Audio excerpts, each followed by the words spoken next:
प्यारे विद्यार्थियों, ਲੈਕਚਰਾਂ ਦੀ ਲੜੀ ਨੂੰ ਅੱਗੇ ਤੋਰਦੇ ਹੋਏ ਅਸੀਂ ਅੱਜ ਕੱਲ੍ਹ ਕਰਾਂਗੇ MA ਪੰਜਾਬੀ ਭਾਗ ਪਹਿਲਾ ਸਮੈਸਟਰ ਦੂਜਾ। ਪਰਚਾ ਹੋਏਗਾ 8ਵਾਂ ਤੁਹਾਡਾ। ਇਹ ਪੰਜਾਬੀ ਨਾਵਲ ਦਾ ਅਧਿਐਨ ਪੇਪਰ ਦਾ ਨਾਮ ਹੈ। ਪੰਜਾਬ ਯੂਨੀਵਰਸਿਟੀ ਚੰਡੀਗੜ੍ਹ ਦੇ ਸਿਲੇਬਸ ਅਨੁਸਾਰ ਨਾਵਲ ਹੈ ਆਪਣਾ ਗੁਰਦਿਆਲ ਸਿੰਘ ਰਚਿਤ ਅੱਧ ਚਾਨਣੀ ਰਾਤ, ਇੱਕ ਤਰਾਸਦੀ ਜਾਂ ਇੱਕ ਦੁਖਾਂਤਕ ਨਾਵਲ ਦੇ ਤੌਰ ਤੇ, ਇੱਕ ਤਰਾਸਦੀ ਦੇ ਤੌਰ ਤੇ ਲਵਾਂਗੇ। ਅੱਜ ਆਪਾਂ ਇਸ ਨਾਵਲ ਦੇ ਉੱਤੇ ਚਰਚਾ ਕਰਾਂਗੇ। ਅੱਧ ਚਾਨਣੀ ਰਾਤ ਨਾਵਲ ਹੈ ਤੁਹਾਡੇ ਸਿਲੇਬਸ ਵਿੱਚ ਪੰਜਾਬ ਯੂਨੀਵਰਸਿਟੀ ਦੇ ਚੰਡੀਗੜ੍ਹ ਦੇ ਅਨੁਸਾਰ। ਮੈਂ doctor Jaspal Singh, associate professor, ਮੁਖੀ ਪੋਸਟ ਗ੍ਰੈਜੂਏਟ ਪੰਜਾਬੀ ਵਿਭਾਗ, GGDST ਕਾਲਜ ਹਰਿਆਣਾ ਹੁਸ਼ਿਆਰਪੁਰ, ਅੱਜ ਤੁਹਾਡੇ ਨਾਲ ਅੱਧ ਚਾਨਣੀ ਰਾਤ 'ਤੇ ਗੱਲ ਕਰਦੇ ਹਾਂ। ਇਹਦਾ ਦੁਖਾਂਤਕ ਨਾਵਲ ਦੇ ਤੌਰ 'ਤੇ ਜਿਹੜਾ ਹੈ।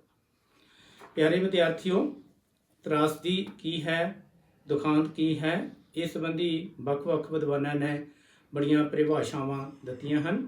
ਅਤੇ ਮੁੱਖ ਤੌਰ 'ਤੇ ਦੁਖਾਂਤ ਆਪਾਂ ਕਹਿੰਦੇ ਹਾਂ ਜਿਹੜੀ ਕਹਾਣੀ ਦਾ, ਜਿਹੜੀ ਰਚਨਾ ਦਾ ਅੰਤ ਦੁੱਖ ਵਿੱਚ ਹੋਵੇ, ਵਿਛੋੜੇ ਵਿੱਚ ਹੋਵੇ, ਤਾਂ ਉਹਨੂੰ ਆਪਾਂ ਦੁਖਾਂਤ ਰਚਨਾ ਕਹਿ ਦਿੰਦੇ ਹਾਂ। ਇਸੇ ਤਰ੍ਹਾਂ ਸੁਖਾਂਤ ਰਚਨਾ, ਇਹਦੇ ਉਲਟ ਜਿਹਦਾ ਅੰਤ ਜਿਹੜਾ ਹੈ, ਐਂਡ ਜਿਹੜਾ ਹੈ ਸੁੱਖ ਵਿੱਚ ਹੋ ਜਾਵੇ, ਉਹਨੂੰ ਆਪਾਂ ਸੁਖਾਂਤ ਰਚਨਾ ਕਹਿੰਦੇ ਹਾਂ।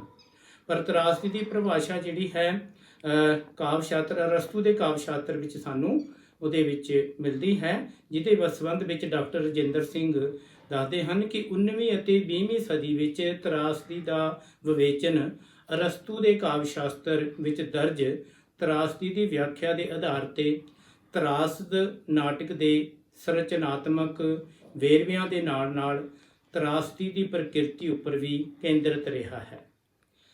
ਇਸ ਦ੍ਰਿਸ਼ਟੀ ਤੋਂ ਤਰਾਸਦੀ ਦੀ ਪ੍ਰਕਿਰਤੀ ਨੂੰ ਸਮਝਾਉਣ ਦੇ ਪ੍ਰਯਤਨ ਕੇਵਲ ਤਰਾਸਦ ਨਾਇਕ ਦੇ ਕਾਰਜ ਦੀ ਸਦਾਚਾਰਕਤਾ ਤੱਕ ਸੀਮਿਤ ਹੋਣ ਕਰਕੇ ਅਤੇ ਮਨੋਵਿਗਿਆਨਿਕ ਦ੍ਰਿਸ਼ਟੀ ਤੋਂ ਤਰਾਸਦ ਰਚਨਾ ਦੇ ਅੰਤਿਮ ਪ੍ਰਭਾਵ ਨਾਲ ਸੰਬੰਧਿਤ ਹੋਣ ਕਰਕੇ ਸਮੁੱਚੀ ਤਰਾਸਦ ਪ੍ਰਕਿਰਿਆ ਅਤੇ ਤਰਾਸਦੀ ਦੀ ਪ੍ਰਕਿਰਤੀ ਦਾ ਬੋਧ ਗ੍ਰਹਿਣ ਕਰਾਉਣ ਤੋਂ ਅਸਮਰੱਥ ਰਹੇ ਹਨ। ਕਿਉਂਕਿ ਇਸ ਤਰ੍ਹਾਂ ਅਰਸਤੂ ਦੇ ਕਾਵਿ ਸ਼ਾਸਤਰ ਵਿੱਚ ਹੀ ਸਾਨੂੰ ਵਿਰੇਚਨ ਦੇ ਆਧਾਰ 'ਤੇ ਜਾਂ ਤਰਾਸਦੀ ਦੇ ਜਿਹੜੇ ਸੀਗੇ ਅੱਗੇ ਗੁਣ ਦੱਸੇ ਗਏ ਹਨ ਕਾਵਿ ਨਾਟਕ ਦੇ ਵਿੱਚ, ਨਾਟਕ ਦੇ ਆਧਾਰ 'ਤੇ ਉਹੀ ਜਿਹੜੀ ਹੈ ਪਰਿਭਾਸ਼ਾ ਜਿਹੜੀ ਹੈ ਕੰਮ ਕਰਦੀ ਹੈ ਕਿ ਉਹਦੇ ਵਿੱਚ ਪਾਤਰ ਦੇ ਨਾਲ ਜਿਹੜੀ ਘਟਨਾਵਾਂ ਵਾਪਰਦੀਆਂ ਹਨ ਉਹ ਤਰਾਸਦ ਹੋਣ, ਕਿਉਂਕਿ ਉਹਦੇ ਵਿੱਚ ਦੁਖਾਂਤ ਹੋਵੇ, ਉਹ ਸੰਘਰਸ਼ ਕਰਦੇ ਹਨ, ਅਤੇ ਇਹ ਸਾਰਾ ਕੁਝ ਉਹਦੇ ਵਿੱਚ ਦਰਸਾਇਆ ਗਿਆ ਹੈ। ਅਤੇ ਇਸੇ ਤਰ੍ਹਾਂ ਤਰਾਸਦ ਅਤੇ ਤਰਾਸਦੀ ਵਿੱਚ ਵੀ ਅੰਤਰ ਹੈ। ਤਰਾਸਦ ਅਤੇ ਤਰਾਸਦੀ ਆਪਸ ਵਿੱਚ ਅੰਤਰ ਸੰਬੰਧਿਤ ਹੁੰਦੇ ਹੋਏ ਵੀ ਸੁਤੰਤਰ ਹੋਂਦ ਰੱਖਦੇ ਹਨ। ਤਰਾਸਦ ਦਾ ਸੰਬੰਧ ਸਮਾਜਿਕ ਮਨੁੱਖੀ ਜੀਵਨ ਨਾਲ ਹੈ, ਕਿਉਂਕਿ ਤਰਾਸ ਦਾ ਸੰਬੰਧ ਸਮਾਜਿਕ ਮਨੁੱਖੀ ਜੀਵਨ ਨਾਲ ਹੈ, ਜਦਕਿ ਤਰਾਸਦੀ ਨੂੰ ਕਲਾ ਦੇ ਖੇਤਰ ਦੀ ਵਸਤੂ ਮੰਨਿਆ ਜਾਂਦਾ ਹੈ। ਕਿਸੇ ਇਤਿਹਾਸਕ ਦੌਰ ਦਾ ਸਮਾਜਿਕ ਜੀਵਨ ਪਦਾਰਥਕ ਸੰਸਕ੍ਰਿਤੀ, ਸੰਸਥਾਈ ਸੰਸਕ੍ਰਿਤੀ ਅਤੇ ਚੇਤਨਾਗਤ ਸੰਸਕ੍ਰਿਤੀ ਦੇ ਸੰਵਾਦੀ ਸੰਬੰਧਾਂ ਵਿੱਚ ਬੱਝਿਆ ਹੁੰਦਾ ਹੈ, ਜੋ ਲਗਾਤਾਰ ਪਰਿਵਰਤਨਸ਼ੀਲ ਅਤੇ ਵਿਕਾਸਸ਼ੀਲ ਹੈ। ਸੋ ਤਰਾਸਦੀ ਪ੍ਰਕਿਰਤੀ ਵੀ ਉਸੇ ਅਨੁਸਾਰ ਬਦਲਦੀ ਰਹਿੰਦੀ ਹੈ। ਤਰਾਸਦੀ ਦਾ ਸੰਕਲਪ ਤਰਾਸਦੀ ਦੀ ਪ੍ਰਕਿਰਤੀ ਅਨੁਸਾਰ ਹੀ ਬਦਲਦਾ ਰਹਿੰਦਾ ਹੈ। ਇਸ ਤਰ੍ਹਾਂ ਤਰਾਸਦੀ ਦਾ ਮੂਲ ਸੋਮਾ ਕੀ ਹੈ, ਜਿੱਥੋਂ ਹੈ, ਉਹ ਹੈ ਤਣਾਅ। ਤਣਾਅ ਤਰਾਸਦੀ ਦੀ ਮੁੱਢਲੀ ਸ਼ਰਤ ਹੈ, ਕਿਉਂਕਿ ਪਾਤਰਾਂ ਦੇ ਵਿੱਚ ਘਟਨਾਵਾਂ ਕਰਕੇ ਤਣਾਅ ਜਿਹੜਾ ਪੈਦਾ ਹੁੰਦਾ ਹੈ, ਇਹ ਮੁੱਢਲੀ ਸ਼ਰਤ ਹੈ ਤਣਾਅ ਹਮੇਸ਼ਾ ਸੁਪਤ ਅਵਸਥਾ ਵਿੱਚ ਪਿਆ ਰਹਿੰਦਾ ਹੈ। ਇਹਦਾ ਅਹਿਸਾਸ ਕੇਵਲ ਕਲਾ ਦੇ ਮਾਧਿਅਮ ਰਾਹੀਂ ਹੀ ਸੰਭਵ ਹੈ। ਵਿਸ਼ੇਸ਼ ਮਨੁੱਖੀ ਅਮਲ ਦੇ ਬਿਨਾਂ ਤਰਾਸਦ ਜਾਗਰਿਤ ਨਹੀਂ ਹੁੰਦਾ। ਇਸ ਦਾ ਭਾਵ ਤਰਾਸਦ ਜਿਹੜਾ ਹੈ ਤਣਾਅ ਦੇ ਸਨਮੁਖ ਹੋਣ ਦੇ ਜੋਖਮ ਭਰੇ ਕਾਰਜ ਤੋਂ ਹੈ। ਦੂਜੇ ਸ਼ਬਦਾਂ ਵਿੱਚ ਜੇ ਆਪਾਂ ਕਹੀਏ, ਜੱਦੋ ਜਹਿਦ ਜਾਂ ਸੰਘਰਸ਼ ਤਰਾਸਦ ਦੀ ਉਤਪੱਤੀ ਦੀ ਦੂਜੀ ਸ਼ਰਤ ਹੈ। ਤਰਾਸਦ ਪ੍ਰਕਿਰਿਆ ਮਨੁੱਖੀ ਕਾਰਜ ਨਾਲ ਆਰੰਭ ਹੁੰਦੀ ਹੈ, ਕਿਉਂਕਿ ਮਨੁੱਖ ਦੇ ਨਾਲ ਹੀ ਘਟਨਾਵਾਂ ਜਿਹੜੀਆਂ ਵਾਪਰਦੀਆਂ ਹਨ। ਇਹਦੇ ਕਰਕੇ ਤਰਾਸ ਜਿਹੜੀਆਂ ਅਜਿਹੀਆਂ ਘਟਨਾਵਾਂ ਵਾਪਰਦੀਆਂ ਹਨ ਜਿਹਦੇ ਕਰਕੇ ਉਹ ਸੰਘਰਸ਼ ਵੀ ਕਰਦਾ ਹੈ, ਜੱਦੋ ਜਹਿਦ ਵੀ ਕਰਦਾ ਹੈ, ਪਰ ਫਿਰ ਵੀ ਉਸਨੂੰ ਨਿਰਾਸ਼ਾ ਮਿਲਦੀ ਹੈ। ਉਸ ਨਿਰਾਸ਼ਾ ਵਿੱਚੋਂ ਦੁਖਾਂਤ ਜਿਹੜਾ ਸੀਗਾ ਨਾ, ਤਰਾਸਦ ਜਿਹੜਾ ਹੈ ਉਹ ਉਪਜਦਾ ਹੈ। ਪੰਜਾਬੀ ਨਾਵਲ ਵਿੱਚ ਜਿਹੜੀ ਤਰਾਸਦੀ ਹੈ ਉਹ ਗੁਰਦਿਆਲ ਸਿੰਘ ਦੇ ਪਹਿਲੇ ਨਾਵਲ ਮੜੀ ਦਾ ਦੀਵਾ ਨਾਲ ਪੰਜਾਬੀ ਤਰਾਸਦੀ ਦੇ ਨਾਵਲ ਦਾ ਮੁੱਢ ਵੱਜਦਾ ਹੈ। ਗੁਰਦਿਆਲ ਸਿੰਘ ਦੇ ਮੜੀ ਦੇ ਦੀਵੇ ਦੇ ਨਾਲ ਪੰਜਾਬੀ ਤਰਾਸਦੀ ਨਾਵਲ ਜਿਹੜਾ ਸੀਗਾ ਜਾਂ ਦੁਖਾਂਤ ਨਾਵਲ ਦੇ ਤੌਰ ਤੇ ਉਹਦਾ ਮੁੱਢ ਵੱਜਦਾ ਹੈ। ਇਸ ਨਾਵਲ ਵਿੱਚ ਲੇਖਕ ਨੇ ਜ਼ਿਮੀਂਦਾਰ ਤੇ ਸ਼ੀਰੀ ਦੇ ਰਿਸ਼ਤੇ ਦੀਆਂ 3 ਪੀੜ੍ਹੀਆਂ ਦੇ ਪ੍ਰਸੰਗ ਵਿੱਚ ਵਾਪਰਦੀ ਤਰਾਸਦੀ ਨੂੰ ਚਿਤਰਿਆ ਹੈ। ਤੇ ਹੁਣ ਆਪਾਂ ਗੱਲ ਕਰਦੇ ਹਾਂ ਅੱਧ ਚਾਨਣੀ ਰਾਤ, ਜਿਹੜਾ ਕਿ ਗੁਰਦਿਆਲ ਸਿੰਘ ਦਾ ਰਚਿਤ ਨਾਵਲ ਹੈ। ਤੇ ਇਹਦੇ ਵਿੱਚ ਤਰਾਸਦੀ ਕਿਸ ਤਰ੍ਹਾਂ ਹੈ, ਕਿਉਂਕਿ ਇਹਦੇ ਪਾਤਰਾਂ ਦੇ ਨਾਲ ਕਿੱਦਾਂ ਤਰਾਸਦ ਬਣਦਾ ਹੈ, ਕਿੱਦਾਂ ਇਹ ਦੁਖਾਂਤਕ ਨਾਵਲ ਬਣਦਾ ਹੈ ਜਾਂ ਇਹ ਤਰਾਸਦੀ ਨਾਵਲ ਬਣਦਾ ਹੈ, ਉਸ ਸੰਬੰਧ ਵਿੱਚ ਗੱਲ ਕਰਦੇ ਹਾਂ ਆਪਾਂ। ਗੁਰਦਿਆਲ ਸਿੰਘ ਨੇ ਅੱਧ ਚਾਨਣੀ ਰਾਤ ਨਾਵਲ ਵਿੱਚ ਪੇਂਡੂ ਸੰਸਕ੍ਰਿਤੀ ਵਿੱਚ ਜੱਟਾਂ ਦੀ ਅਣਖ ਨਾਲ ਜਿਉਣ ਦੀ ਭਾਵਨਾ, ਪਰ ਇਸ ਭਾਵਨਾ ਦੇ ਪ੍ਰਾਪਤ ਯਥਾਰਥ ਵਿੱਚ ਨਾ ਪੁੱਗ ਸਕਣ ਦੇ ਤਣਾਅ ਵਿੱਚੋਂ ਤਰਾਸਦੀ ਦੀ ਸਿਰਜਣਾ ਕੀਤੀ ਹੈ। ਇਸ ਵਿੱਚ ਅੰਤਰ ਵਿਰੋਧੀ ਤਣਾਅ ਤੋਂ ਅੱਗੇ ਵਿਰੋਧੀ ਧਿਰਾਂ ਦੇ ਟਕਰਾਓ ਦਾ ਰੂਪ ਧਾਰਨ ਕਰ ਜਾਂਦੇ ਹਨ। ਨਾਵਲ ਦਾ ਨਾਇਕ ਮੋਦਨ ਜਿਹੜਾ ਹੈ, ਆਪਣੇ ਪਿਓ ਦੀ ਨਿਹੱਕੀ ਮੌਤ ਦਾ ਬਦਲਾ ਲੈ ਕੇ ਆਪਣੇ ਆਪ ਨੂੰ ਅਤੇ ਆਪਣੇ ਪਰਿਵਾਰ ਨੂੰ ਸਮਾਜਿਕ ਨਮੋਸ਼ੀ ਦੀ ਹਾਲਤ ਵਿੱਚ ਕੱਢਣ ਦਾ ਭਰਮ ਪਾਲਦਾ ਹੈ, ਪਰ ਉਸ ਵੱਲੋਂ ਅਣਖ ਨਾਲ ਜਿਉਣ ਦੀ ਭਾਵਨਾ ਦੀ ਪੂਰਤੀ ਲਈ ਉਹ ਹਿੰਸਕ ਕਾਰਜ ਕਤਲ ਕਰਨ ਤੱਕ ਵੀ ਜਾਂਦਾ ਹੈ। ਜੇ ਕਤਲ ਕਰਨ ਕਰਕੇ ਸਜ਼ਾ ਯਾਫਤਾ ਮੁਜਰਮ ਬਣਨ ਦਾ ਕਾਰਨ ਹੋਰ ਨਮੋਸ਼ੀ ਦੀ ਹਾਲਤ ਪੈਦਾ ਹੋ ਜਾਂਦੀ ਹੈ। ਇਸ ਦੇ ਫਲਸਰੂਪ ਉਸਦੇ ਪਰਿਵਾਰ ਦਾ ਵਿਘਟਨ ਹੋ ਜਾਂਦਾ ਹੈ। ਤੇ ਇਸ ਤਰ੍ਹਾਂ ਜਿਹੜਾ ਸੀਗਾ ਨਾ, ਤੇ ਫਿਰ ਮੋਦਨ ਨੂੰ ਮੁੱਲ ਦੀ ਤੀਵੀਂ ਲਿਆਉਣੀ ਪੈਂਦੀ ਹੈ ਅਤੇ ਨਾਲ ਹੀ ਉਸਦੇ ਪਿੱਛ ਲੱਗ ਮੁੰਡੇ ਕਾਰਨ ਨਮੋਸ਼ੀ ਝੱਲਣੀ ਪੈਂਦੀ ਹੈ। ਦਾਨੀ ਦੇ ਪੇਕੇ ਉਸ ਨੂੰ ਅਗਾਂਹ ਵੇਚ ਦਿੰਦੇ ਹਨ, ਜਿਸ ਨਾਲ ਮੋਦਨ ਦਾ ਵਸਦਾ ਘਰ ਉੱਜੜ ਜਾਂਦਾ ਹੈ। ਬਖਤਾਵਰ ਧਿਰਾਂ ਦੀਆਂ ਵਧੀਕੀਆਂ ਮੋਦਨ ਨੂੰ ਜਿਹੜਾ ਹੈ ਉਹ ਫਿਰ ਹਿੰਸਾ ਵੱਲ ਧਕੇਲਦੀਆਂ ਹਨ। ਇਸ ਸਮੇਂ ਉਹ ਆਪਣੇ ਭਰਾ ਸੱਜਣ ਵੱਲੋਂ ਮਾਰੀਆਂ ਸੱਟਾਂ ਕਾਰਨ ਦੁੱਖ ਭੋਗਦਾ ਹੋਇਆ ਚੱਲ ਵਸਦਾ ਹੈ। ਇਸ ਨਾਵਲ ਵਿੱਚ ਵਸਤੂ ਯਥਾਰਥ ਦੇ ਪ੍ਰਤੀਨਿਧ ਹਿੰਸਕ ਯਥਾਰਥ ਨੂੰ ਅਣਖ ਦੇ ਮੁੱਲ ਨਾਲ ਜੋੜ ਕੇ ਸੰਗਠਿਤ ਤਰਾਸਤ ਗਲਪ ਬਿੰਬ ਦੀ ਸਿਰਜਣਾ ਕੀਤੀ ਗਈ ਹੈ। ਇਸ ਨਾਵਲ ਦੇ ਵਿੱਚ ਇਹ ਤਰਾਸ ਕਿਸ ਤਰ੍ਹਾਂ ਉਪਜਦਾ ਹੈ, ਕਿਹੜੀਆਂ ਘਟਨਾਵਾਂ ਵਾਪਰਦੀਆਂ ਹਨ। ਜੇ ਹੁਣ ਆਪਾਂ ਨਾਵਲ ਵਿੱਚ ਦੇਖੀਏ ਤਾਂ ਨਾਵਲ ਦੇ ਵਿੱਚ ਦੁਖਾਂਤ ਕਿਸ ਤਰ੍ਹਾਂ ਵਾਪਰਦਾ ਹੈ, ਆਪਾਂ ਦੇਖਦੇ ਹਾਂ ਕਿ ਨਾਵਲ ਦਾ ਸ਼ੁਰੂਆਤ ਵਿੱਚ ਹੀ ਤਰਾਸਦੀ ਵਾਪਰਦੀ ਹੈ। ਮੋਦਨ ਜਿਹੜਾ ਸੀਗਾ ਜੇਲ੍ਹ ਤੋਂ ਛੁੱਟ ਕੇ ਆਉਂਦਾ ਹੈ। ਜੇਲ੍ਹ ਤੋਂ ਛੁੱਟਣ ਸਮੇਂ ਵੀ ਉਸ ਨੂੰ ਕੋਈ ਲੇੜ ਨਹੀਂ ਆਉਂਦਾ। ਪਹਿਲੀ ਤਰਾਸਦੀ ਇਹੀ ਹੈ ਕਿ ਉਸ ਨੂੰ ਉਹਦਾ ਭਰਾ ਜਿਹੜਾ ਸੀਗਾ ਨਾ, ਤੇ ਉਹ ਵੀ ਉਹਦੇ ਸੱਜਣ ਜਿਹੜਾ ਹੈ ਉਹਨੂੰ ਲੈਣ ਵਾਸਤੇ ਬਹਾਨਾ ਹੀ ਘੜਦਾ ਹੈ। ਉਹ ਅਸਲ ਵਿੱਚ ਲੈਣ ਨਹੀਂ ਗਿਆ ਹੈ। ਉਹ ਕਹਿੰਦਾ ਵੈਸੇ ਹੀ ਉਹ ਝੂਠੀ ਕਹਾਣੀ ਬਣਾਉਂਦਾ ਹੈ ਕਿ ਮੈਂ 2-3 ਰੇਲ ਗੱਡੀਆਂ ਦੇਖੀਆਂ, ਉਹ ਤੋਂ ਬਾਅਦ ਤੂੰ ਮਿਲਿਆ ਨਹੀਂ ਹੈ ਤੇ ਮੈਂ ਮੰਡੀ ਦਾ ਗੇੜਾ ਮਾਰ ਕੇ ਵਾਪਸ ਆ ਗਿਆ, ਜਿਹੜਾ ਕਿ ਉਹ ਝੂਠ ਬੋਲਦਾ ਹੈ ਆਪਣੇ ਭਰਾ ਵੱਲੋਂ ਹੀ ਜਿਹੜਾ ਸੀਗਾ। ਇਸ ਕਰਕੇ ਨਾਵਲ ਦੀ ਸ਼ੁਰੂਆਤ ਦੀ ਜਿਹੜੀ ਤਰਾਸਦੀ ਹੈ, ਉਹਦੇ ਵਿੱਚ ਨਾਵਲ ਦੇ ਸ਼ੁਰੂ ਵਿੱਚ ਮੋਦਨ ਅਜਨਮੀਆਂ ਵਾਂਗ ਪਿੰਡ ਵਿੱਚ ਵੜਦਾ ਹੈ। ਉਹ ਭਾਵਕੀ ਦਾਖਲ ਹੋਣ ਦੇ ਨਾਲ ਤਰਾਸਦੀ ਆਰੰਭ ਹੋ ਜਾਂਦੀ ਹੈ। ਜੇਲ੍ਹ ਤੋਂ ਛੁੱਟਣ ਸਮੇਂ ਵੀ ਉਸ ਨੂੰ ਕੋਈ ਲੈਣ ਨਹੀਂ ਆਉਂਦਾ, ਇਹ ਵੀ ਤਰਾਸਦੀ ਹੈ।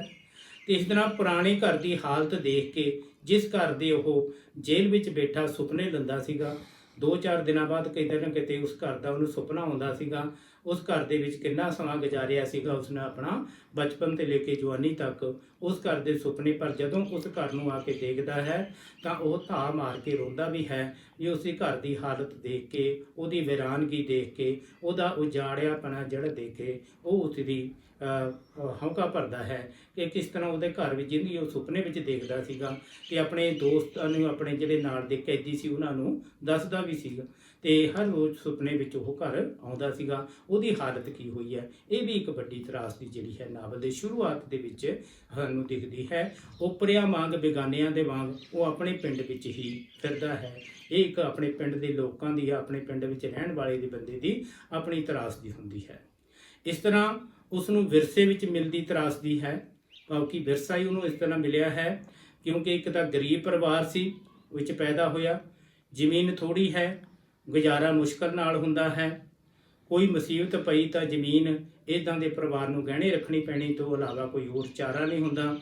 ਤੇ ਸਭ ਤੋਂ ਵੱਡਾ ਦੁਖਾਂਤ ਜਿਹੜਾ ਹੈ ਵਿਰਸੇ ਵਿੱਚੋਂ ਮਿਲਿਆ ਉਹ ਹੈ ਪੁਸ਼ਤਾਂ ਦੀ ਪੀੜ੍ਹੀ ਦਰ ਪੀੜ੍ਹੀ ਜਿਹੜੀ ਹੈ ਉਹਨਾਂ ਦੀ ਦੁਸ਼ਮਣੀ ਜਿਹੜੀ ਹੈ, ਕਿਉਂਕਿ ਪੁਸ਼ਤਾਂ ਦੀ ਚੱਲਦੀ ਦੁਸ਼ਮਣੀ ਜਿਹੜੀ ਹੈ ਤੇ ਇਹ ਉਹਨੂੰ ਵਿਰਸੇ ਵਿੱਚੋਂ ਮਿਲੀ ਹੈ, ਜਿਹਦਾ ਉਹਨੂੰ ਖਮਿਆਜਾ ਭੁਗਤਣਾ ਪੈਂਦਾ ਹੈ। ਸਾਰੀ ਜ਼ਿੰਦਗੀ ਜਿਹੜਾ ਸੀਗਾ ਉਹਦੇ ਨਾਲ ਇਹ ਦੁਖਾਂਤ ਜਿਹੜਾ ਸੀਗਾ ਇਹ ਪੁਸ਼ਤਾਂ ਦੀ ਚਲੀ ਆਈ ਪੀੜ੍ਹੀ ਦਰ ਪੀੜ੍ਹੀ ਜਿਹੜੀ ਕਤਲ ਦੀ ਹੈ, ਅਣਖ ਇੱਜ਼ਤ ਦੀ ਹੈ, ਮਿਲੀ ਦੁਸ਼ਮਣੀ ਜਿਹੜੀ ਹੈ ਉਹ ਉਹਦੇ ਕਾਰਨ ਬਣਦੀ ਹੈ। ਇੱਕ ਤਾਂ ਉਹਨੂੰ ਗਰੀਬੀ ਜਿਹੜੀ ਹੈ ਉਹ ਜਿਹੜੀ ਵਿਰਸੇ ਵਿੱਚੋਂ ਮਿਲਦੀ ਹੈ, ਦੂਜਾ ਪੁਸ਼ਤਾਂ ਦੀ ਜਿਹੜੀ ਮਿਲੀ ਦੁਸ਼ਮਣੀ ਹੈ ਉਹ ਜਿਹੜੀ ਹੈ ਵਿਰਸੇ ਵਿੱਚੋਂ ਮਿਲਦੀ ਹੈ। ਇਹ ਉਹਦੇ ਦੁਖਾਂਤ ਦਾ ਕਾਰਨ ਬਣਦੀ ਹੈ। ਇਸ ਤਰ੍ਹਾਂ ਭਰਾਵਾਂ ਨਾਲ ਰਹਿਣਾ ਔਖਾ ਹੈ। ਫਿਰ ਉਹ ਜੇਲ੍ਹ ਤੋਂ ਆ ਕੇ ਭਰਾਵਾਂ ਨਾਲ ਰਹਿਣ ਦਾ ਕੋਸ਼ਿਸ਼ ਤਾਂ ਕਰਦਾ ਹੈ, ਪਰ ਸੱਜਣ ਜਿਹੜਾ ਸੀਗਾ ਨਾ ਉਹ ਆਪਣੇ ਦੁਸ਼ਮਣਾਂ ਨਾਲ, ਘਣੇ ਦੇ ਪਰਿਵਾਰ ਨਾਲ ਮਿਲ ਗਿਆ। ਤੇ ਛੋਟਾ ਭਰਾ ਜਿਹੜਾ ਸੀਗਾ ਨਾ ਉਹ ਭਾਵੇਂ ਆਓ ਭਗਤ ਕਰਦਾ ਹੈ, ਪਰ ਉਸਦੀ ਆਪਣੀ ਜਿਹੜੀ ਘਰਵਾਲੀ ਹੈ ਉਹ ਬਹੁਤੀ ਚੰਗੀ ਨਹੀਂ ਹੈ। ਉਹ ਬੇਬੇ ਨੂੰ ਨਹੀਂ ਚੰਗਾ ਸਮਝਦੀ ਉਸਦੀ ਨੂੰ, ਤੇ ਉਹ ਵੀ ਉਹਦੀ ਸੁਰ ਜਿਹੜੀ ਹੈ ਉਸ ਘਰ ਵਿੱਚ ਕੋਈ ਨਾ ਕੋਈ ਕਲੇਸ਼ ਜਿਹੜਾ ਕੋਈ ਨਾ ਕਿਸੇ ਗੱਲ ਪਿੱਛੋਂ ਪਿਆ ਰਹਿੰਦਾ ਹੈ। ਉਹ ਖੇਤਾਂ ਵਿੱਚ ਗੇੜਾ ਵੀ ਮਾਰਦਾ ਹੈ, ਪਰ ਫਿਰ ਵੀ ਜਿਹੜਾ ਸੀਗਾ ਨਾ ਉਹਦੀ ਸੁਰ ਨਹੀਂ ਮਿਲਦੀ ਹੈ। ਇਸ ਕਰਕੇ ਮੋਦਨ ਲਈ ਇਹ ਵੀ ਦੁਖਾਂਤ ਹੈ ਕਿ ਉਸਨੇ ਆਪਣੇ ਭਰਾਵਾਂ ਨਾਲ ਰਹਿਣਾ ਔਖਾ ਲੱਗ ਰਿਹਾ ਹੈ। ਉਹ ਉਹਨਾਂ ਨਾਲ ਇੱਕ ਸੁਰ ਮਹਿਸੂਸ ਨਹੀਂ ਕਰ ਰਿਹਾ, ਤਾਂ ਇਸ ਲਈ ਉਹ ਬਾਹਰਲੇ ਘਰ ਜਿਹੜਾ ਢਹਿ ਢੇਰੀ ਹੋ ਚੁੱਕਿਆ ਹੈ, ਆਪਣੇ ਭਰਾਵਾਂ ਤੋਂ ਵੱਖਰਾ ਹੋ ਕੇ ਆਪਣੀ ਮਾਂ ਹਰਕੁਰ ਦੇ ਨਾਲ ਰਹਿਣ ਲੱਗ ਪਿਆ। ਜਿਹੜਾ ਸੀਗਾ ਨਾ ਉਸਨੂੰ ਠੀਕ ਕਰਕੇ ਜਿਹੜਾ ਸੀਗਾ ਨਾ ਤੇ ਆਪਣਾ ਘਰ ਬਣਾ ਲਿਆ ਜਿਹੜਾ ਫਿਰ ਉਸਨੇ ਆਪਣੀ ਮਾਂ ਨੂੰ ਲੈ ਕੇ। ਤੇ ਇਸੇ ਤਰ੍ਹਾਂ ਫਿਰ ਜ਼ਮੀਨ ਦੀ ਵੰਡ ਹੋ ਜਾਂਦੀ ਹੈ। ਤੇ ਇਸ ਕਰਕੇ ਇਹ ਵੀ ਭਰਾਵਾਂ ਨਾਲ ਵੰਡ ਜਿਹੜੀ ਹੋਣੀ ਹੈ, ਭਾਵੇਂ ਉਹ ਇੱਕ ਸੱਚ ਹੀ ਹੈ ਕਿ ਭਰਾਵਾਂ ਦੀ ਆਪਸ ਵਿੱਚ ਵੰਡ ਹੋਣੀ ਹੁੰਦੀ ਹੈ, ਪਰ ਫਿਰ ਵੀ ਉਹ ਇੱਕ ਦੂਜੇ ਦੇ ਨਾਲ ਸੁਰ ਨਾ ਮਿਲਣਾ, ਇਕੱਠੇ ਨਾ ਰਹਿਣਾ ਤੇ ਬੋਲ ਚਾਲ ਵੀ ਨਾ ਰਹਿਣੀ। ਤੇ ਇਸ ਕਰਕੇ ਜਿਹੜਾ ਸੀਗਾ ਨਾ ਜਾਂ ਸੱਜਣ ਤੋਂ ਜਿਹੜਾ ਕਿ ਉਹ ਦੁਸ਼ਮਣਾਂ ਦੇ ਨਾਲ ਮਿਲ ਗਿਆ ਉਹ ਤੋਂ ਬਹੁਤ ਦੁਖੀ ਹੈ। ਇਸ ਕਰਕੇ ਇਹ ਵੀ ਇੱਕ ਵੱਡਾ ਦੁਖਾਂਤ ਹੈ ਕਿ ਉਹੀ ਭਰਾ ਜਿਹਦੇ ਵਾਸਤੇ ਉਹਨੇ ਆਪਣੇ ਟੱਬਰ ਵਾਸਤੇ, ਆਪਣੇ ਪਰਿਵਾਰ ਵਾਸਤੇ ਜੇਲ੍ਹ ਕੱਟੀ ਹੈ, ਕਤਲ ਕੀਤਾ ਹੈ, ਜੇਲ੍ਹ ਕੱਟੀ ਹੈ, 7 ਸਾਲ ਜਿਹੜਾ ਜੇਲ੍ਹ ਵਿੱਚ ਰਿਹਾ ਹੈ, ਤੇ ਉਹਦੇ ਉਹੀ ਭਰਾ ਜਿਹੜੇ ਸੀਗੇ ਨਾ ਉਹ ਦੁਸ਼ਮਣਾਂ ਨਾਲ ਮਿਲ ਗਏ। ਇਹ ਵੀ ਇੱਕ ਬਹੁਤ ਵੱਡਾ ਦੁਖਾਂਤ ਸੀਗਾ ਜਿਹੜਾ ਕਿ ਇਸ ਨਾਵਲਕਾਰ ਨੇ ਵਰਣਨ ਕੀਤਾ ਹੈ, ਜਿਹੜਾ ਕਿ ਮੋਦਨ ਵਾਸਤੇ ਇੱਕ ਬਹੁਤ ਵੱਡਾ ਦੁਖਾਂਤ ਹੈ। ਇਸ ਕਰਕੇ ਮੋਦਨ ਦਾ ਵਿਆਹ ਨਾ ਹੋਣਾ, ਹਾਲਾਂਕਿ ਮੋਦਨ ਜਿਹੜਾ ਆਪਾਂ ਦੇਖਦੇ ਹਾਂ ਕਿ ਉਹ ਮੰਗਿਆ ਰਹਿੰਦਾ ਹੈ, ਲਗਭਗ 7 ਸਾਲ ਮੰਗਿਆ ਰਹਿੰਦਾ ਹੈ, ਪਰ ਇੰਨੇ ਨੂੰ ਉਹੀ ਘਟਨਾ ਵਾਪਰ ਜਾਂਦੀ ਹੈ ਕਿ ਗਰੀਬੀ ਹੋਣ ਕਰਕੇ ਉਹਦਾ ਵਿਆਹ ਵੀ ਨਹੀਂ ਹੁੰਦਾ ਹੈ, ਵਿਆਹ ਪਿੱਛੇ ਪਈ ਜਾਂਦਾ ਹੈ। ਇੰਨੇ ਨੂੰ ਉਹ ਤੋਂ ਕਤਲ ਹੋ ਜਾਂਦਾ ਹੈ ਘਣੇ ਕੇ ਦੇ ਪਰਿਵਾਰ ਦਾ, ਤੇ ਜਿਹਦੇ ਕਰਕੇ ਉਸ ਨੂੰ ਸਜ਼ਾ ਹੋ ਜਾਂਦੀ ਹੈ। ਸਜ਼ਾ ਕੱਟਣ ਤੋਂ ਬਾਅਦ ਉਹ ਆਪਣੀ ਮੰਗੇਤਰ ਦੇ ਪਿੰਡ ਜਿਹੜਾ ਸੀਗਾ 2-3 ਗੇੜੇ ਤਾਂ ਮਾਰਦਾ ਹੈ, ਪਰ ਉੱਥੇ ਉਹ ਰਿਸ਼ਤਾ ਜਿਹੜਾ ਸੀਗਾ ਨਹੀਂ ਸਿਰੇ ਚੜ੍ਹਦਾ ਹੈ, ਉਹ ਰਿਸ਼ਤਾ ਕਿਤੇ ਹੋਰ ਕਰ ਦਿੰਦੇ ਹਨ। ਤੇ ਇਸ ਤਰ੍ਹਾਂ ਜਿਹੜਾ ਸੀਗਾ ਨਾ ਤੇ ਇਹ ਵੀ ਇੱਕ ਬਹੁਤ ਵੱਡਾ ਦੁਖਾਂਤ ਹੈ ਕਿ ਮੋਦਨ ਦਾ ਵਿਆਹ ਜਿਹੜਾ ਸੀਗਾ ਮੰਗਿਆ ਹੋਇਆ ਸੀਗਾ, ਉਹਦਾ ਵਿਆਹ ਨਹੀਂ ਹੁੰਦਾ। ਇਹ ਵੀ ਇੱਕ ਬਹੁਤ ਵੱਡਾ ਦੁਖਾਂਤ ਜਿਹੜਾ ਸੀਗਾ ਨਾ ਇੱਕ ਤਰਾਸਦੀ ਜਿਹੜੀ ਹੈ ਮੋਦਨ ਦੇ ਨਾਲ ਵਾਪਰਦੀ ਹੈ। ਤੇ ਫਿਰ ਕਰੇਵਾ ਹੁੰਦਾ ਹੈ, ਭਾਵ ਕਿ ਕਿਸੇ ਹੋਰ ਜਨਾਨੀ ਜਿਹੜਾ ਸੀਗਾ ਮੁੱਲ ਦੀ ਤੀਵੀਂ ਲੈ ਕੇ ਆਉਂਦਾ ਹੈ। ਰੁਰਦੂ ਉਸਦਾ ਪੱਕਾ ਦੋਸਤ ਹੈ, ਉਸ ਲਈ ਮੁੱਲ ਦੀ ਤੀਵੀਂ ਲੈ ਕੇ ਆਉਂਦਾ ਹੈ, ਆਪਣੇ ਕੋਲੋਂ ਪੈਸਾ ਖਰਚਦਾ ਹੈ, ਆਪਣੀ ਜ਼ਮੀਨ ਵੀ ਵੇਚ ਦਿੰਦਾ ਹੈ, ਤੇ ਉਸ ਨਾਲ ਕਰੇਵਾ ਜਿਹੜਾ ਸੀਗਾ ਨਾ ਉਹਦਾ ਕਰ ਦਿੱਤਾ ਜਾਂਦਾ ਹੈ। ਉਹਦੇ ਕੋਲ ਵੀ ਇੱਕ ਬੱਚਾ ਹੈ ਪਿੱਛੋਂ ਜਿਹੜਾ ਸੀਗਾ ਲੱਗਿਆ, ਤੇ ਉਹ ਵੀ ਉਹਦੇ ਦੁਖਾਂਤ ਦਾ ਕਾਰਨ ਬਣਦਾ ਹੈ ਕਿ ਉਹਦੇ ਨਾਲ ਉਹਦਾ ਮੋਹ ਪਿਆਰ ਨਹੀਂ ਪੈਂਦਾ ਹੈ। ਤੇ ਇਸ ਕਰਕੇ ਦਾਨੀ ਜਿਹੜੀ ਹੈ ਜਿਸ ਨੂੰ ਉਹ ਲੈ ਕੇ ਆਇਆ ਹੈ, ਤੇ ਉਹਦੇ ਨਾਲ ਸੰਬੰਧਿਤ ਜਿਹੜੇ ਸੀਗਾ ਨਾ ਹੋਰ ਦੁਖਾਂਤ ਹੈ ਕਿ ਉਸਦੀ ਪਤਨੀ ਨੂੰ ਜਿਹੜਾ ਸੀਗਾ ਨਾ ਲੋਕਾਂ ਦੀ ਰਾਏ ਉਹਦੇ ਬਾਰੇ ਚੰਗੀ ਨਹੀਂ ਹੈ। ਤੋ ਇਹ ਕਹਿੰਦਾ ਹੈ ਕਿ ਰੁਰਦੂ ਨੇ ਪੈਸੇ ਖਰਚੇ ਹੈ, ਆਪਣੇ ਵਾਸਤੇ ਖਰਚੇ ਹੈ ਜਾਂ ਮੋਦਨ ਵਾਸਤੇ ਇਹ ਇਸਤਰੀ ਜਨਾਨੀ ਜਿਹੜੀ ਲਿਆ ਕੇ ਦੇ ਕੇ ਗਿਆ ਜਿਹੜਾ ਸੀਗਾ ਨਾ। ਤੇ ਇਸ ਤਰ੍ਹਾਂ ਤਰ੍ਹਾਂ ਦੀਆਂ ਗੱਲਾਂ ਕਰਦੇ ਆ ਕਿ ਰੁਰਦੂ ਵੀ ਉਹਨੂੰ ਕਹਿੰਦਾ ਕਿ ਇਹਦੇ ਦਾਨੀ ਤੇ ਕੋਈ ਵਿਸ਼ਵਾਸ ਨਾ ਕਰੀ ਜਿਹੜਾ ਸੀਗਾ ਨਾ, ਕਿਉਂਕਿ ਇੰਨਾ ਪੈਸਾ ਖਰਚਣ ਤੋਂ ਬਾਅਦ ਵੀ ਹਾਲਾਂਕਿ ਦਾਨੀ ਦੀ ਜਿਹੜੀ ਸੀਗਾ ਨਾ ਸਾਰਾ ਕੰਮ ਵਿੱਚ ਹੱਥ ਵਟਾਉਂਦੀ ਹੈ, ਪਰ ਫਿਰ ਵੀ ਉਹਦੇ ਤੇ ਵਿਸ਼ਵਾਸ ਨਾ ਹੋਣਾ ਜਾਂ ਉਹਦਾ ਜਿਹੜਾ ਬੱਚਾ ਜਿਹੜਾ ਨਾਲ ਆਇਆ ਉਹਦੇ ਨਾਲ ਮੋਹ ਪਿਆਰ ਨਾ ਪੈਣਾ ਜਿਹੜਾ ਸੀਗਾ ਨਾ ਇਹ ਵੀ ਇੱਕ ਦੁਖਾਂਤ ਦਾ ਕਾਰਨ ਬਣਦਾ ਹੈ। ਤੇ ਇਸ ਕਰਕੇ ਉਹਨੇ ਲੋਕਾਂ ਦੀਆਂ ਤਰ੍ਹਾਂ ਦੀਆਂ ਗੱਲਾਂ ਸੁਣਦੀਆਂ ਆਪਣੇ ਦਾਨੀ ਬਾਰੇ ਜਿਹੜਾ ਸੀਗਾ ਨਾ ਇਹ ਵੀ ਉਹਦੇ ਦੁਖਾਂਤ ਦਾ ਕਾਰਨ ਜਿਹੜਾ ਸੀਗਾ ਨਾ ਬਣਦਾ ਹੈ। ਉਹਦਾ ਮਨ ਭਾਵ ਕਿ ਵਿਆਹ ਕਰਨ ਤੋਂ ਬਾਅਦ ਫਿਰ ਵੀ ਜਿਹੜਾ ਸੀਗਾ ਨਾ ਨਹੀਂ ਲੱਗਦਾ ਹੈ, ਜਿਹੜਾ ਸੀਗਾ ਨਾ ਉਹ ਚਾਟ ਰਹਿੰਦਾ ਹੈ, ਫਿਰ ਵੀ ਜਿਹੜਾ ਸੀਗਾ ਨਾ ਉਹ ਸ਼ਰਾਬ ਦਾ ਨਸ਼ੇ ਦਾ ਸਹਾਰਾ ਲੈਂਦਾ ਹੈ। ਇਸੇ ਤਰ੍ਹਾਂ ਇੱਕ ਹੋਰ ਦੁਖਾਂਤ ਦਾ ਕਾਰਨ ਬਣਦਾ ਹੈ ਕਿ ਮਲਵਈ ਸੁਭਾਅ ਨਹੀਂ ਛੱਡਦਾ ਆਪਣਾ। ਉਹ ਕੀ ਹੈ? ਬਦਲੇ ਦੀ ਭਾਵਨਾ। ਉਹਦਾ ਛੋਟਾ ਭਰਾ ਜਿਹੜਾ ਸੀਗਾ ਨਾ ਮੁੜ ਕੇ ਜਿਹੜਾ ਉਹਦਾ ਪਰਿਵਾਰ ਠੀਕ ਠਾਕ ਚੱਲਦਾ ਹੈ, ਪਰ ਫਿਰ ਵੀ ਜਿਹੜਾ ਸੀਗਾ ਨਾ ਉਹ ਕਿਸੇ ਨਾ ਕਿਸੇ ਤਰ੍ਹਾਂ ਭਰਾ ਜਿਹੜਾ ਸੀਗਾ ਨਾ ਘਣੇ ਕਹਿੰਦੇ ਪਰਿਵਾਰਾਂ ਦੀਆਂ ਗੱਲਾਂ ਦੱਸਦਾ ਹੈ, ਸੱਜਣ ਦੀਆਂ ਗੱਲਾਂ ਦੱਸਦਾ ਹੈ ਕਿ ਭਰਾ ਉਹ ਤਾਂ ਉੱਧਰ ਰਲ ਗਿਆ ਹੈ, ਤੇ ਉਹਨੂੰ ਗੁੱਸਾ ਵੀ ਹੈ ਇਸ ਗੱਲ ਦਾ। ਤੇ ਹੌਲੀ ਹੌਲੀ ਇਹ ਭਰਾ ਦੀ ਛੋਟੇ ਭਰਾ ਦੀਆਂ ਜਿਹੜੇ ਸੀਗੇ ਗੱਲਾਂ ਤੇ ਵੀ ਇਹ ਸਾਨੂੰ ਖਾਲ ਨਹੀਂ ਪਾਣ ਦਿੱਤਾ, ਰਸਤਾ ਨਹੀਂ ਦਿੰਦਾ, ਸਾਨੂੰ ਘੁੰਮ ਕੇ ਆਉਣਾ ਪੈਂਦਾ ਜਿਹੜਾ ਜ਼ਮੀਨ ਵਿੱਚ ਨੂੰ, ਤੇ ਇਦਾਂ ਦੀਆਂ ਗੱਲਾਂ ਵਾਪਰਦੀਆਂ ਹਨ, ਘਟਨਾਵਾਂ ਸਥਿਤੀ ਇਦਾਂ ਦੀ ਵਾਪਰਦੀ ਹੈ ਤੇ ਮੁੜ ਕੇ ਫਿਰ ਉਹ ਬਦਲੇ ਦੀ ਭਾਵਨਾ ਵਿੱਚ ਜਿਹੜਾ ਸੀਗਾ ਨਾ ਫਿਰ ਉੱਥੇ ਜਾ ਕੇ ਜਿਹੜਾ ਸੀਗਾ ਨਾ ਉਹਨਾਂ ਨਾਲ ਲੜਾਈ ਝਗੜਾ ਕਰਦਾ ਹੈ, ਜਿਹਦੇ ਵਿੱਚ ਉਹ ਜ਼ਖਮੀ ਹੋ ਜਾਂਦਾ ਆਪਣੇ ਭਰਾ ਹੱਥੋਂ। ਇਸ ਤਰ੍ਹਾਂ ਪਿੰਡ ਦੇ ਰਹਿੰਦਿਆਂ ਬੇਗਾਨਗੀ ਦਾ ਉਪਰਾਪਨ ਹੈ। ਦਾਨੀ ਦੇ ਚਲੇ ਜਾਣ ਉਪਰੰਤ ਉਹਦਾ ਭਰਾ ਜਿਹੜਾ ਸੀਗਾ ਨਾ, ਦਾਨੀ ਦਾ ਭਰਾ, ਉਸ ਨੂੰ ਬਹਾਨੇ ਦੇ ਨਾਲ ਲੈ ਜਾਂਦਾ ਹੈ ਤੇ ਉੱਥੇ ਜਾ ਕੇ ਫਿਰ ਉਸ ਨੂੰ ਬਾਅਦ 'ਚ ਪਤਾ ਲੱਗਦਾ ਹੈ ਕਿ ਉਹਨੂੰ, ਦਾਨੀ ਨੂੰ, ਕਿਤੇ ਉਹਨਾਂ ਨੇ ਅੱਗੇ ਵੇਚ ਦਿੱਤਾ ਹੈ। ਤੇ ਇਸ ਤਰ੍ਹਾਂ ਜਿਹੜਾ ਸੀਗਾ ਨਾ, ਅੰਤ ਵਿੱਚ ਜਿਹੜਾ ਸੀਗਾ ਨਾ, ਆਪਾਂ ਦੇਖਦੇ ਹਾਂ ਕਿ ਉਪਰੰਤ ਇਹ ਸਥਿਤੀ ਸਾਹਮਣੇ ਆਉਂਦੀ ਹੈ ਕਿ ਦਾਨੀ ਦੇ ਚਲੇ ਜਾਣ ਤੋਂ ਬਾਅਦ ਉਹ ਬਿਲਕੁਲ ਇਕਾਂਤ ਜਿਹਾ ਹੋ ਜਾਂਦਾ ਹੈ ਤੇ ਬਿਲਕੁਲ ਬਕਾਨਗੀ ਭਾਵ ਕਿ ਰਹਿੰਦਿਆਂ ਉਹ ਪਿੰਡ ਦੇ ਵਿੱਚ ਕਿਸੇ ਦੇ ਸੁੱਖ ਵਿੱਚ, ਕਿਸੇ ਦੇ ਦੁੱਖ ਵਿੱਚ ਸ਼ਾਮਿਲ ਨਹੀਂ ਹੁੰਦਾ, ਆਪਣੇ ਆਪ ਵਿੱਚ ਰਹਿੰਦਾ ਹੈ। ਵੱਧ ਤੋਂ ਵੱਧ ਉਹ ਰੁਲਦੂ ਦੇ ਨਾਲ ਉਹਦੀ ਦੋਸਤੀ ਹੈ, ਉਹਦੇ ਨਾਲ ਬੈਠ ਕੇ ਆਪਣੇ ਦਿਲ ਦੇ ਗੱਲਾਂ ਜਿਹੜੀਆਂ ਸੀ ਕਰ ਲੈਂਦਾ ਹੈ। ਇਹ ਵੀ ਇੱਕ ਬੇਗਾਨਾਪਨ ਹੋਣਾ ਜਿਹੜਾ ਸੀਗਾ ਨਾ, ਓਪਰਾਪਨ ਹੋਣਾ ਆਪਣੇ ਪਿੰਡ ਵਿੱਚ ਰਹਿੰਦਿਆਂ, ਇਹ ਵੀ ਇੱਕ ਦੁਖਾਂਤ ਦਾ ਕਾਰਨ ਬਣਦਾ ਹੈ ਕਿ ਉਹ ਸ਼ਿਕਾਇਤ ਤਾਂ ਕੱਟ ਕੇ ਆਇਆ ਹੈ, ਸਾਰਾ ਕੁਝ ਹੈ, ਪਰ ਫਿਰ ਵੀ ਜਿਹੜਾ ਸੀਗਾ ਨਾ ਉਹ ਇਸ ਦੁਖਾਂਤ ਵਿੱਚ, ਇਹਨਾਂ ਘਟਨਾਵਾਂ ਵਿੱਚ ਪਿਆ ਰਹਿੰਦਾ ਹੈ, ਜਿਹਦੇ ਕਰਕੇ ਉਹਦੇ ਦੁਖਾਂਤ ਦਾ ਕਾਰਨ ਬਣਦੀਆਂ ਹਨ।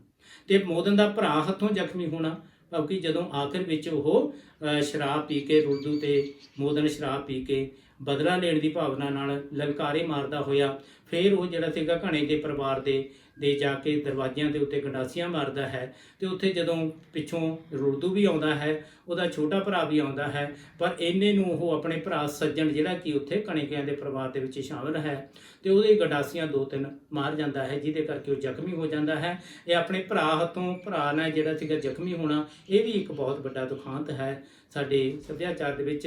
ਤੇ ਇਸ ਕਰਕੇ ਭਰਾਵਾਂ ਦੀ ਦੋਸਤੀ ਤਾਂ ਹੈ, ਪਰ ਦੁਸ਼ਮਣੀ ਜਿਹੜੀ ਹੈ ਫਿਰ ਉਹ ਜਿਹੜੀ ਦਿਖਾਈ ਗਈ ਹੈ। ਤੇ ਇਸ ਤਰ੍ਹਾਂ ਜਿਹੜਾ ਸੀਗਾ ਨਾ, ਸੱਜਣ ਉਹਨਾਂ ਦੇ ਹੱਥ ਕੰਡੇ ਚੜ ਜਾਂਦਾ ਹੈ, ਉਹਨਾਂ ਦੇ ਹੱਥ ਚੜ ਜਾਂਦਾ ਹੈ, ਤੇ ਇਸ ਕਰਕੇ ਉਹਨਾਂ ਦੇ ਇਸ਼ਾਰਿਆਂ ਤੇ ਕੰਮ ਕਰਦਾ ਹੈ। ਇਸ ਕਰਕੇ ਉਹ ਮੋਦਨ ਨੂੰ ਜਿਹੜਾ ਸੀਗਾ ਨਾ ਜ਼ਖਮੀ ਕਰ ਜਾਂਦਾ ਹੈ। ਇਹ ਵੀ ਕਿ ਬਹੁਤ ਵੱਡਾ ਦੁਖਾਂਤ ਹੈ। ਤੇ ਨਾਵਲ ਦਾ ਅੰਤ ਅਸੀਂ ਦੇਖਦੇ ਹਾਂ ਕਿ ਇਹ ਵੀ ਇੱਕ ਦੁਖਾਂਤਕ ਬਣਦਾ ਹੈ, ਕਿਉਂਕਿ ਜ਼ਖਮੀ ਹੋਣ ਤੋਂ ਬਾਅਦ ਕਿੱਦਾਂ ਉਹ ਕਸ਼ਟ ਭੋਗਦਾ ਹੈ, ਕਿੱਦਾਂ ਉਹਦੀ ਲੱਤ ਨੂੰ ਜਿਹੜਾ ਸੀਗਾ ਨਾ ਆਰਾਮ ਨਹੀਂ ਆਉਂਦਾ ਹੈ। ਪਟਿਆਲੇ ਵੀ ਕਈ ਵਾਰ ਹਸਪਤਾਲ ਲਿਜਾਇਆ ਜਾਂਦਾ ਹੈ, ਪਰ ਉੱਥੇ ਵੀ ਉਹਨੂੰ ਆਰਾਮ ਨਹੀਂ ਆਉਂਦਾ ਹੈ। ਕਿਸੇ ਨਾ ਕਿਸੇ ਤਰ੍ਹਾਂ ਫਿਰ ਉਸ ਨੂੰ ਪਿੰਡੇ ਲਿਆਇਆ ਜਾਂਦਾ ਜਿਹੜਾ ਹੈ, ਤੇ ਉਹ ਦੁੱਖ ਭੋਗਦਾ ਹੈ, ਕਸ਼ਟ ਚੱਲਦਾ ਹੈ। ਉਹਦੀ ਲੱਤ ਜਿਹੜੀ ਹੈ, ਖੜਨ ਵੀ ਹੁੰਦਾ ਹੈ ਤੇ ਮੰਜੇ ਤੇ ਪਿਆ ਹੈ, ਤੇ ਸਾਰਾ ਕੁਝ ਵਾਪਰਦਾ ਹੈ। ਤੇ ਅੰਤ ਵੇਲੇ ਭਾਵਕੀ ਦੁਖਾਂਤ ਹੋਰ ਵਾਪਰਦਾ ਹੈ ਕਿ ਦਾਨੀ ਉਸ ਵੇਲੇ ਆਉਂਦੀ ਤਾਂ ਹੈ, ਪਰ ਕਦੋਂ ਆਉਂਦੀ ਹੈ? ਜਦੋਂ ਉਹ ਮਰਨ ਕਿਨਾਰੇ ਹੈ, ਉਹਦੀ ਗੋਦ ਦੇ ਵਿੱਚ ਸਿਰ ਸਿੱਟ ਕੇ ਜਿਹੜਾ ਸੀਗਾ ਨਾ ਆਖਰੀ ਅੱਖਾਂ ਮੀਚ ਜਾਂਦਾ ਹੈ। ਤੇ ਇਸ ਕਰਕੇ ਨਾਇਕ ਦਾ ਤੁਰ ਜਾਣਾ ਜਾਂ ਇਸ ਦੁਨੀਆ ਵਿੱਚੋਂ ਤੁਰ ਜਾਣਾ, ਇਹ ਵੀ ਆਪਣੇ ਆਪ ਵਿੱਚ ਬਹੁਤ ਵੱਡਾ ਦੁਖਾਂਤ ਵਾਪਰਦਾ ਹੈ। ਇਸ ਤਰ੍ਹਾਂ ਨਾਵਲ ਦੇ ਵਿੱਚ ਜਿਹੜਾ ਸੀਗਾ ਨਾ ਅੰਤਲੀ ਘਟਨਾ ਵੀ ਹੈ, ਉਹ ਵੀ ਦੁਖਾਂਤਕ ਘਟਨਾ ਵਾਪਰਦੀ ਹੈ। ਇਸ ਕਰਕੇ ਅਸੀਂ ਇਸ ਨੂੰ ਇੱਕ ਸਫਲ ਦੁਖਾਂਤ ਕਹਿੰਦੇ ਹਾਂ, ਜਿਹਦਾ ਅੰਤ ਵੀ ਦੁੱਖਮਈ ਘਟਨਾ ਦੇ ਵਿੱਚ ਹੈ, ਦੁਖਾਂਤ ਦੇ ਵਿੱਚ ਹੈ। ਤੇ ਇੱਕ ਸਫਲ ਤਰਾਸਦੀ, ਇੱਕ ਸਫਲ ਦੁਖਾਂਤ ਜਿਹੜਾ ਸੀਗਾ ਨਾ ਬਣਦਾ ਹੈ। ਇਸ ਤਰ੍ਹਾਂ ਵਿਦਿਆਰਥੀਓ, ਜੇ ਤੁਹਾਨੂੰ ਇੱਕ ਅੱਧ ਚਾਨਣੀ ਰਾਤ ਦੁਖਾਂਤਕ ਨਾਵਲ ਦੇ ਤੌਰ ਤੇ ਆਉਂਦਾ ਹੈ, ਜਾਂ ਮੋਦਨ ਦੀਆਂ ਘਟਨਾਵਾਂ ਦੁਖਾਂਤਕ ਬਣਾਉਂਦੀਆਂ ਹਨ, ਜਾਂ ਹੋਰ ਕਿਸੇ ਵੀ ਤਰ੍ਹਾਂ ਪ੍ਰਸ਼ਨ ਪਾਇਆ ਜਾਂਦਾ ਹੈ, ਤਾਂ ਅਸੀਂ ਉੱਤਰ ਦੇ ਵਿੱਚ ਇਹੀ ਕੁਝ ਜਿਹੜਾ ਸੀਗਾ ਨਾ ਲਿਖਣਾ ਹੈ, ਜੋ ਕੁਝ ਆਪਾਂ ਨੇ ਵਰਣਨ ਕੀਤਾ ਹੈ। ਇਹ ਤਰਾਸਦ ਨਾਵਲ ਹੈ, ਦੁਖਾਂਤਕ ਨਾਵਲ ਹੈ। ਅੱਧ ਚਾਨਣੀ ਰਾਤ ਜਿਹੜਾ ਸੀਗਾ ਨਾ, ਇਹਨਾਂ ਘਟਨਾਵਾਂ ਦੇ ਆਧਾਰ ਤੇ ਅਸੀਂ ਕਹਿ ਸਕਦੇ ਹਾਂ ਕਿ ਅੱਧ ਚਾਨਣੀ ਰਾਤ ਗੁਰਦਿਆਲ ਸਿੰਘ ਦਾ ਇੱਕ ਸਫਲ ਦੁਖਾਂਤਕ ਨਾਵਲ ਬਣਦਾ ਹੈ। ਧੰਨਵਾਦ।